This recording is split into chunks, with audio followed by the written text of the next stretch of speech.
pessoal, tudo bem? Aqui quem fala é o professor Fábio, professor de Ciências e Robótica.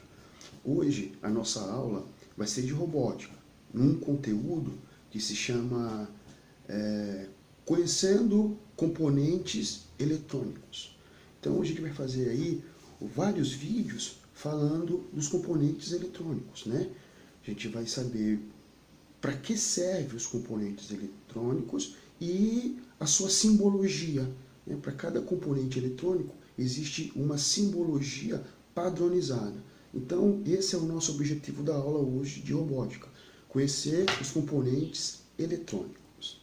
Bom, antes de falar dos componentes eletrônicos, eu vou lembrar uma aula que nós tivemos presencial, que foi falando sobre circuitos eletrônicos, né? Nós fizemos o circuito eletrônico na sala de aula, com um motorzinho. Não sei se vocês se lembram, mas foi feito. Bom, nós fizemos um circuito eletrônico bem simples, né? Nós tínhamos lá um par de pilhas, AA, nós tínhamos fios e nós tínhamos também um motorzinho. Então, com esses três componentes, nós fizemos um circuito eletrônico. Eu vou só relembrar aqui um circuito eletrônico e o nome desses equipamentos. Bom, eu vou direcionar agora a câmera para um folhetozinho aqui, ó, informativo, ok? Vou dar uma pausa e vou direcionar, certo? Bom, voltei novamente aqui. Bom, eu estou aqui com um circuito eletrônico bem simples, né? Então, quais são os componentes? Aqui eu tenho a nossa fonte, né? A fonte que vai gerar a energia, vai gerar a eletricidade. Esses elétrons que está saindo aqui da fonte, ele tem que passar por condutores. Então está aqui, esses dois fios aqui, eles são os condutores. São eles que vão conduzir os elétrons que está saindo aqui da nossa fonte. E por último, nós temos aqui a nossa carga.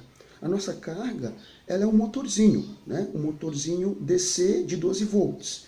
E qual é a função desse motorzinho aqui? É pegar os elétrons que está saindo da fonte, passando pelos condutores e transformar em algo útil para nós. Nesse caso aqui, ele vai transformar essa energia elétrica em movimento, né? Vou conectar aqui, vou ligar aqui, ó. Aqui. Então, a energia elétrica está sendo transformada em energia mecânica, em movimento. Né? Isso daqui poderia ser aplicado nas rodas de um carrinho, né? No eixo de um carrinho. Então, é basicamente isso. Então, isso daqui é um circuito eletrônico simples. Se você observar, nós temos apenas uma carga.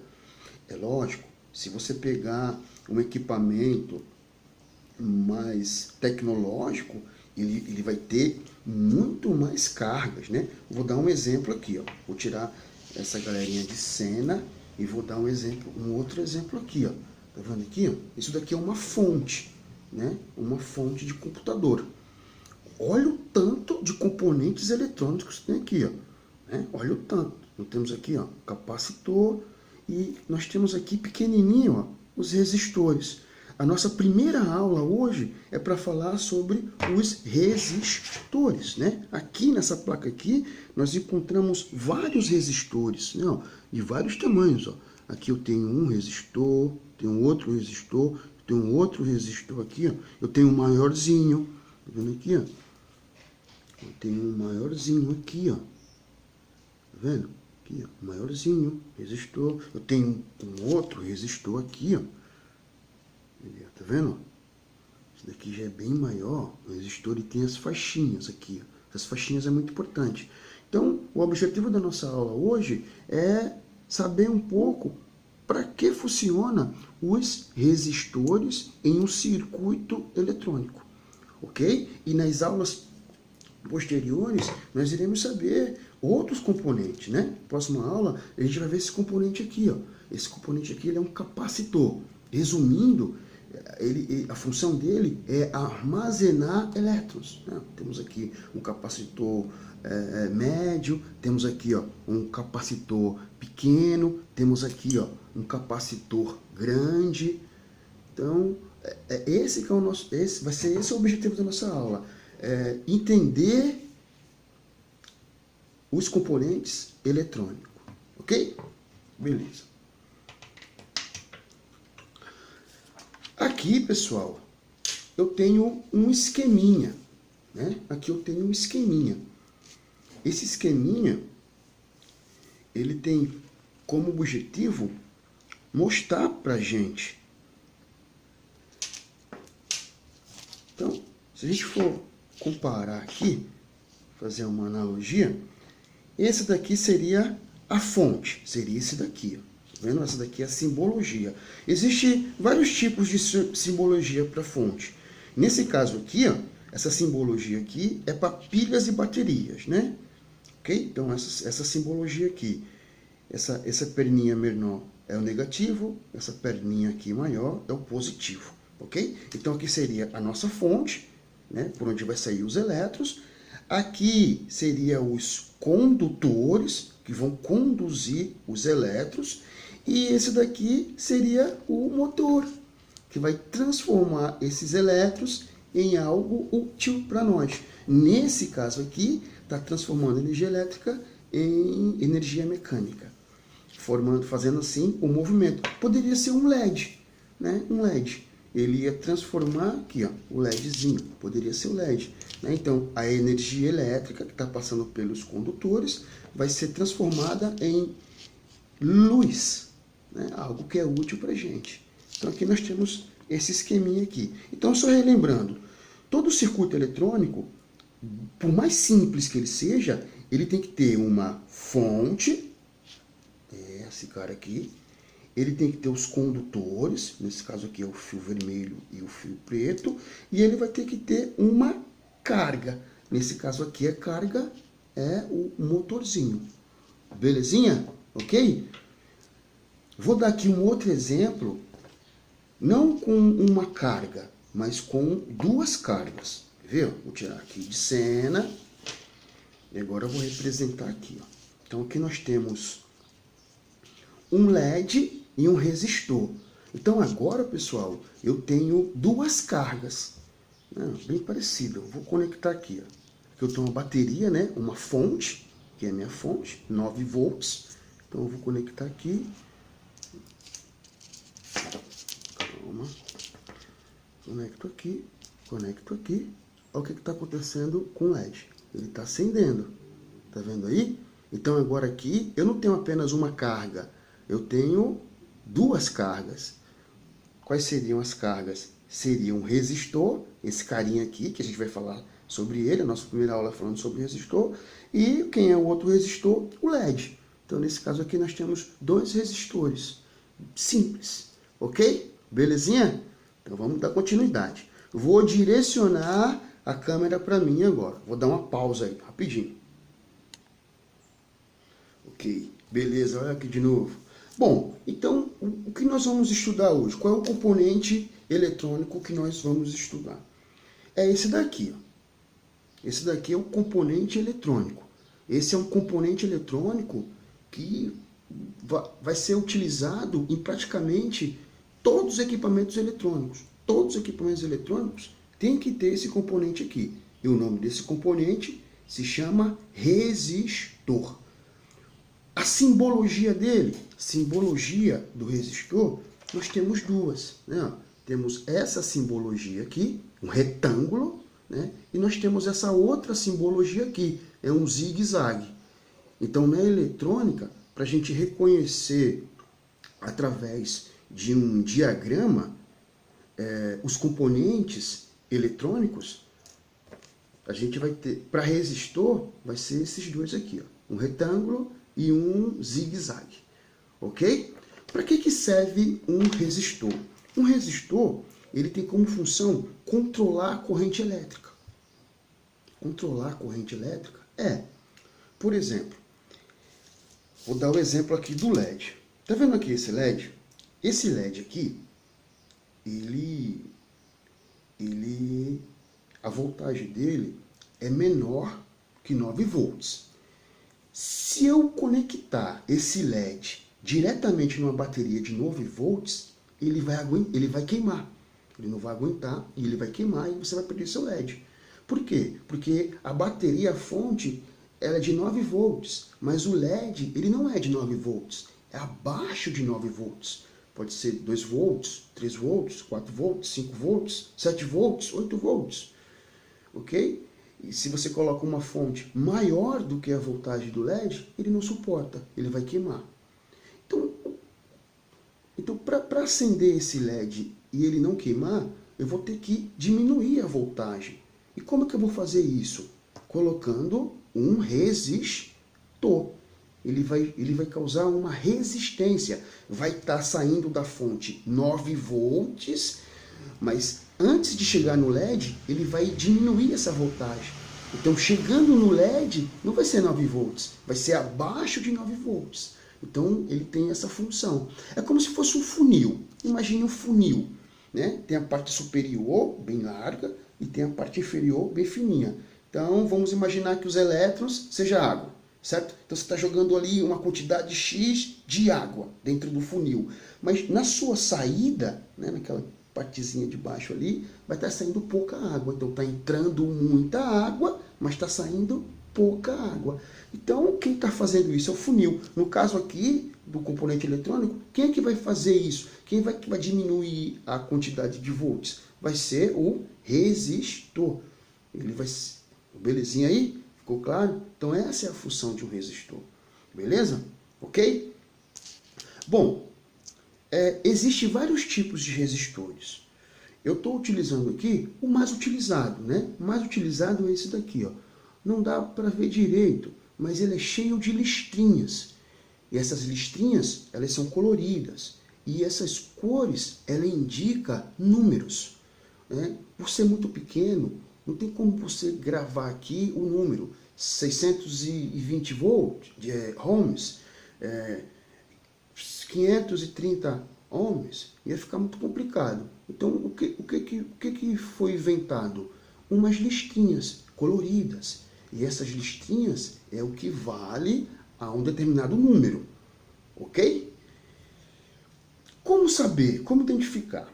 Eu vou mostrar para vocês através de um aplicativo. Mas antes, deixa eu falar aqui um pouquinho mais. A unidade de medida para os resistores é ohms. Tem essa simbologia aqui, ó. Parece uma ferradura, né? Tem essa simbologia aqui, ó. E o nome é esse daqui, ó. Ohms. Ou ohms, ou ohms no plural, né? Aqui eu tenho um exemplo. Então aqui seria 10 ohms. Ok aí? O que acontece com esse resistor? Ele aquece. É o preço que ele vai pagar por aguentar essa quantidade de elétrons que está entrando nele. Então ele vai aquecer. Ok? Ficou claro isso daí? É aplicado isso daqui no nosso cotidiano. Vamos imaginar um chuveiro.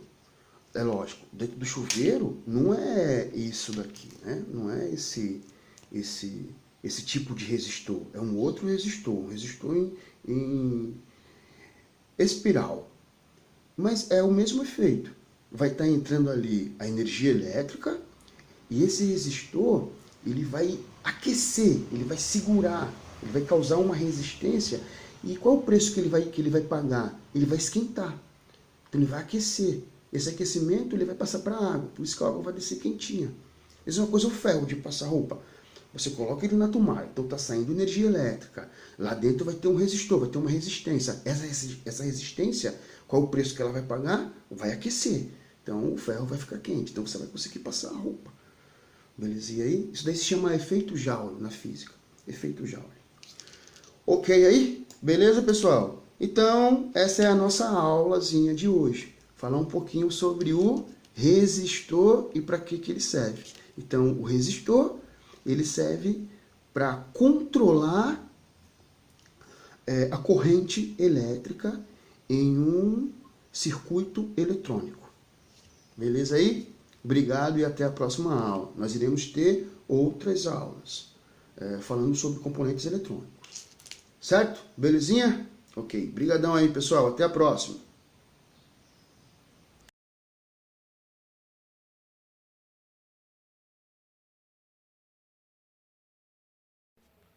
Fala galera, professor Vinícius, Geografia, e hoje nós vamos trabalhar aqui um pouco sobre Guerra Fria para facilitar os estudos de vocês e para que vocês tenham um bom desempenho nas avaliações, tá? Sem muita enrolação, vamos lá. Guerra Fria, trabalhando isso no contexto geral, o que é a Guerra Fria, por que esse nome é Guerra Fria? Observando o atual cenário pós-Segunda Guerra Mundial, emergiram duas grandes potências. E essas duas grandes potências optaram por ideologias econômicas diferentes. E quem foram essas duas superpotências? Essas duas superpotências que emergiram pós a Segunda Guerra foram Estados Unidos e União Soviética. Estados Unidos optando pelo capitalismo e a União Soviética optando pelo socialismo. E por que Guerra Fria, professor? Vocês me perguntam. Guerra Fria porque não houve um choque direto entre essas duas grandes superpotências. Elas, pelo contrário, era um conflito indireto, era pela ideologia, pela disputa hegemônica do mundo em três pilares: a hegemonia econômica, a hegemonia política e a hegemonia militar. Certo?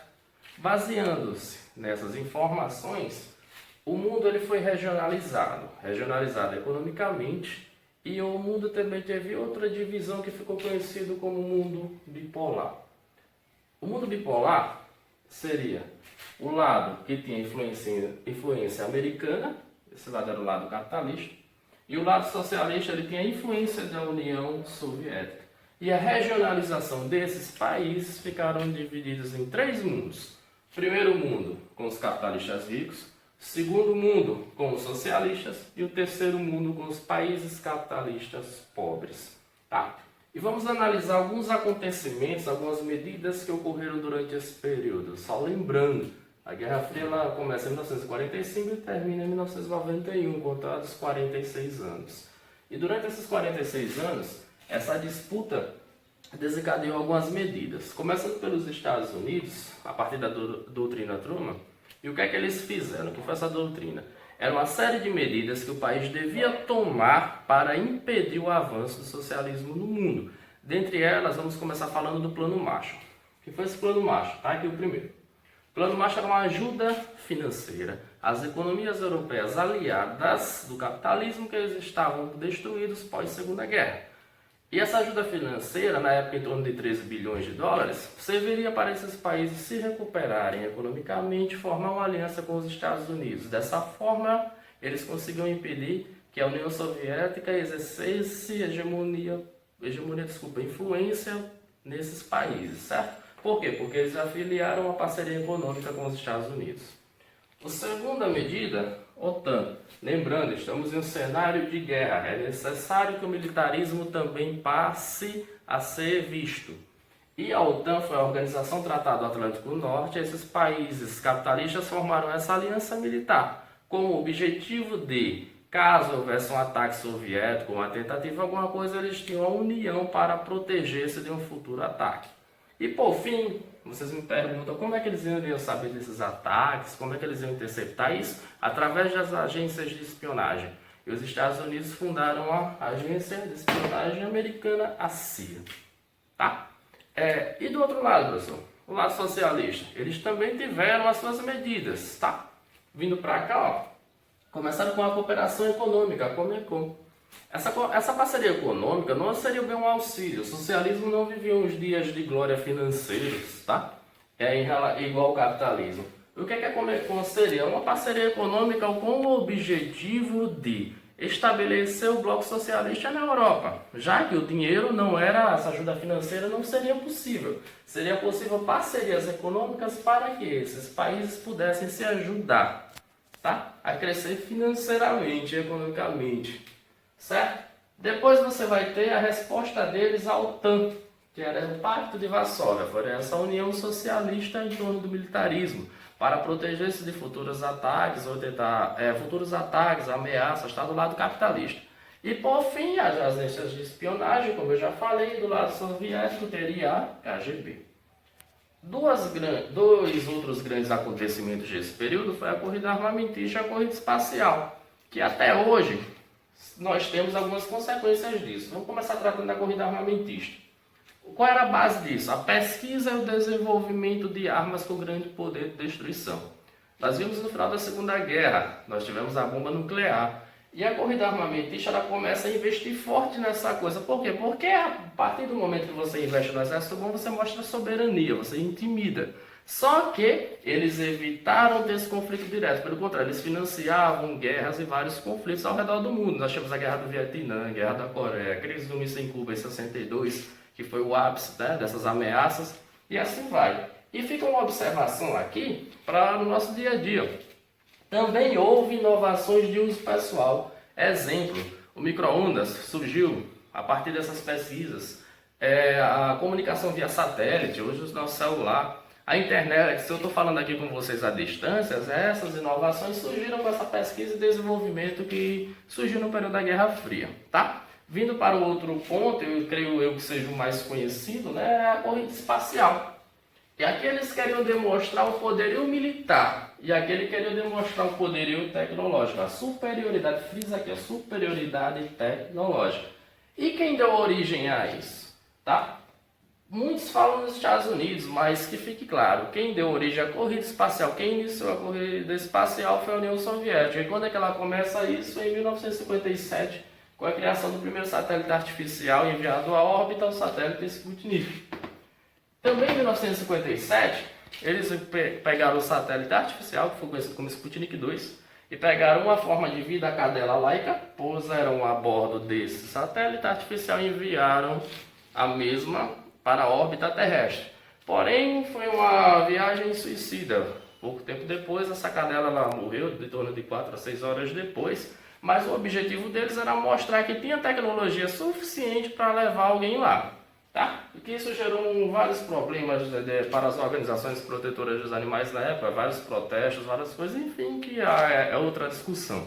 Mas vocês viram aqui as duas primeiras tentativas de conquistar o espaço. A terceira tentativa, que é a mais grandiosa assim deles, foi em 1961, quando Yuri Gagarin foi enviado ao espaço e foi o primeiro homem a estar na órbita terrestre. Tem até uma célebre frase que ele sempre fala que a Terra é azul.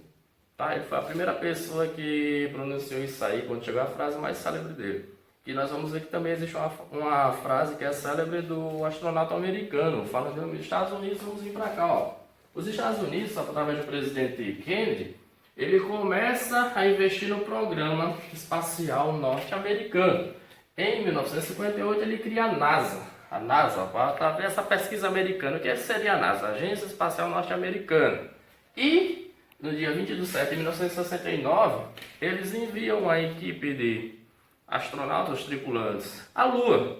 Tanto que Neil Armstrong, em 1969, era o primeiro homem a pisar na Lua com a sua célebre frase, a qual eu falei há pouco. Ele disse o seguinte, que é um pequeno passo para o homem, um passo gigantesco para a história da humanidade. Só revisando aqui para a gente finalizar, vocês vão frisar sempre, essa guerra disputava a hegemonia mundial através de 3 pilares. Eles queriam domínio político, econômico e militar. Como é que eles se estabeleceram? Através de alguns planos que nós vimos, ajuda financeira, ajuda militar, através também a pesquisa e espionagem, o investimento em armas e investimento em tecnologia. Tá? E lembrando disso que o mundo nessa época, a ordem mundial era bipolar. Certo, gente? Espero que eu tenha ajudado, espero que vocês tenham gostado. Fiquem bem, se cuidem e até uma próxima vez. Tchau, tchau, um abraço.